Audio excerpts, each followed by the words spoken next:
Ya, Assalamualaikum warahmatullahi wabarakatuh. Kita lanjut ke bab 2 lanjutan, mekanisme pasar, permintaan, dan penawaran part 2. Ini ada subpokok yang akan kita bahas. Kita akan kupas satu persatu. Tentang harga keseimbangan itu harga yang seimbang ya, di mana konsumen maupun produsen itu sama-sama tidak menambah atau mengurangi jumlah yang dikonsumsi dan juga dijual. Di sini ada kasus pasar mobil sedan. Misalnya di sini ada KID sama dengan 200 min 10P, QS sama dengan minus 40 plus 5P. Teman-teman, kalau yang namanya equilibrium kita mempunyai rumus KID sama dengan QS ya. Ini adalah rumus baku. Kita masukkan KID dan QS-nya di mana masing-masing 200 min 10P, QS-nya itu min 40 plus 5P. Ini sama aja seperti negatif 40 pindah ke sebelah kiri menjadi positif, dan ini yang negatif 10P menjadi positif 10P. Tinggal dijumlahkan menjadi 240 dan ini menjadi 15P. P sama dengan 16. Kita substitusikan teman-teman. KID tadi persamaannya adalah 200 min 10P. Yang ini ya. Maka P-nya kita ganti angka 16 ya. Jadi mendapatkan hasil berapa? 40. 200 dikurangi 160. QS-nya juga sama. QS-nya di sini minus 40 plus 5P. Minus 40 plus 5-nya P-nya diganti 16 ya. Maka hasilnya akan sama-sama menjadi 40. Jadi kita sudah mempunyai persamaan. P-nya itu adalah 16, Q-nya adalah 40. Karena di sini dalam jutaan rupiah, maka kita ibaratkan 16 itu diasumsikan menjadi 160 juta. Jadi keseimbangan terjadi pada saat harga mobil 160 juta per unit, saat itu jumlah permintaan sama dengan jumlah penawaran, yaitu 40.000 unit mobil per tahun. Kalau digambarkan kurvanya itu kita akan sudah mengetahui titik P-nya ini 16, ini P, ini Q. Misalnya di sini 16, di sini 160 juta ya. Kemudian dengan misalnya ini 40. Ini adalah titik E. Kita tarik S-nya dan juga ingat kalau Q-nya kan 200. Permintaannya 200, maka ini nanti akan ada titik 200. Ini adalah fungsi S, ini adalah fungsi D, di mana masing-masing ini adalah QD sama dengan 200 min 10P, ini adalah QS sama dengan minus 40 plus 5P. Kira-kira begitu cara untuk mengetahui titik keseimbangan dan menggambarkan kurvanya ya. Kemudian kita masuk ke slide berikutnya. Ini pergeseran saja. Misalnya bergeser dari E0 ke E1 ya, dari P1 ke dari P0 ke P1 begitu.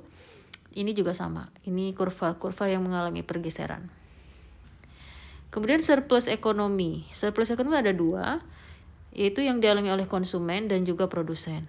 Kalau konsumen itu selisih antara jumlah konsumen sedia bayarkan dengan yang harus dibayar. Untuk produsen itu selisih antara jumlah yang diterima dengan yang mereka harapkan untuk dibayar.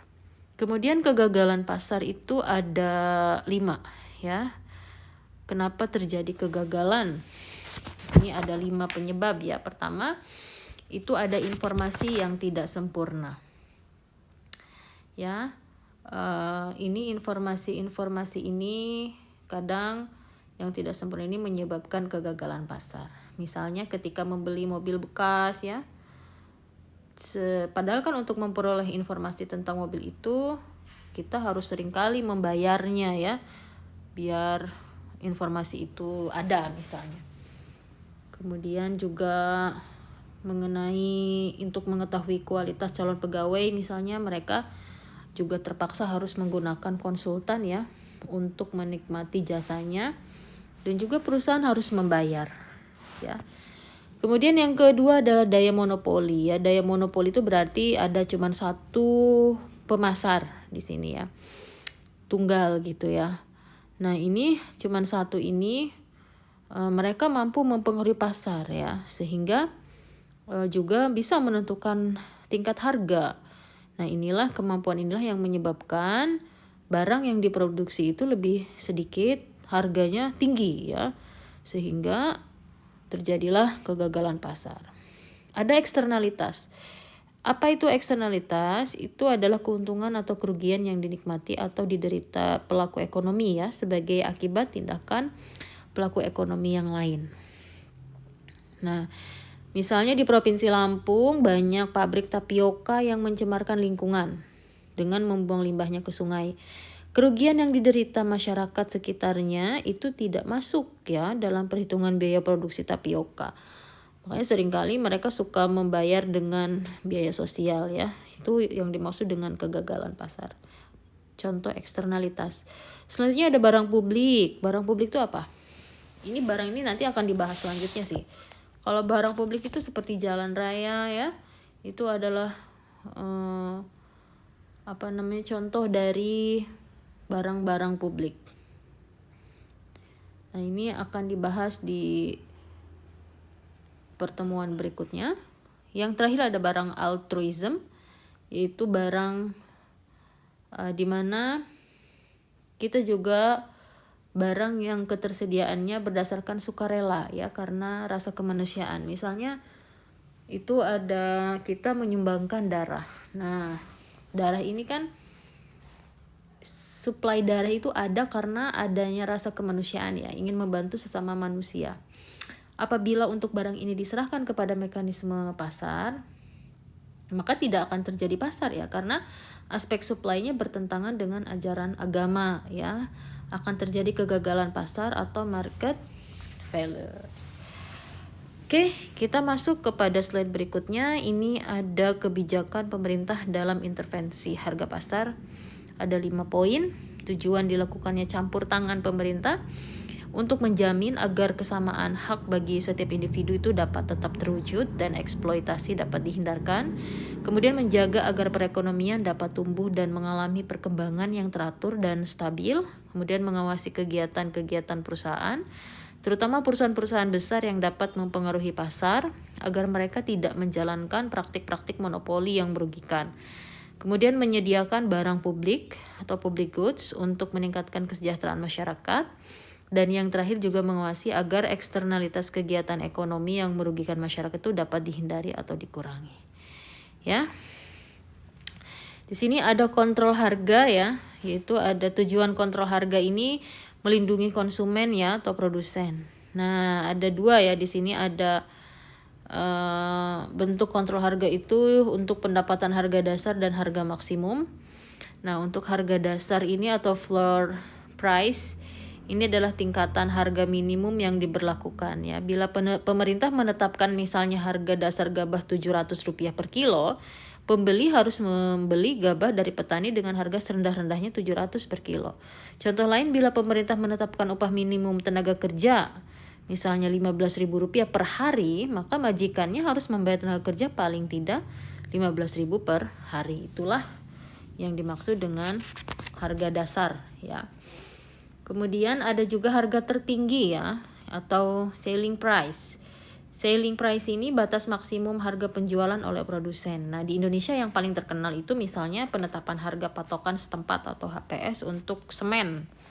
Nah, tujuan penetapan harga tertinggi ini umumnya adalah agar harga produk itu dapat terjangkau oleh konsumen yang daya belinya kurang. Namun kebijakan ini tidak berdaya guna bila produsen memiliki kekuatan oligopoli apalagi daya monopoli. Seperti yang terjadi pada HPS Semen yang terus-menerus dilanggar produsen semen raksasa ya.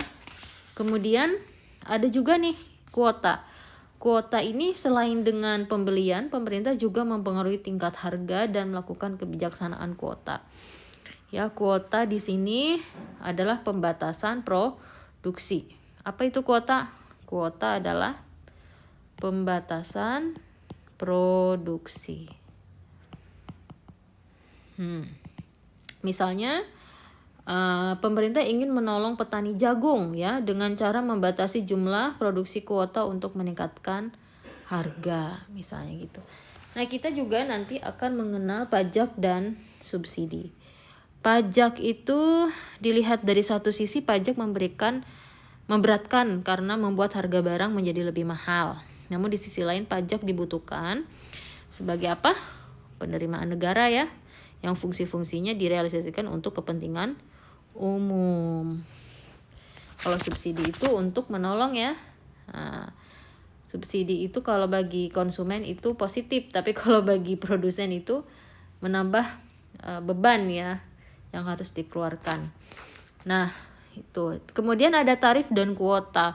Kalau dalam sistem perekonomian terbuka ini barang yang berlaku itu, harga barang yang berlaku itu adalah harga internasional ya. Jadi yang menjadi persoalan adalah bila harga domestik atau dalam negeri itu lebih tinggi daripada harga dunia, maka inilah yang menjadi persoalan.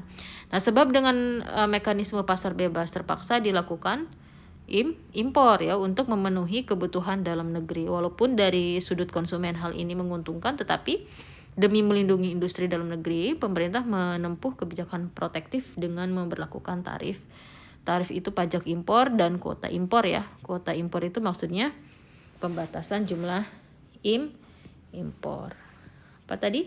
Kalau tarif itu adalah pajak impor.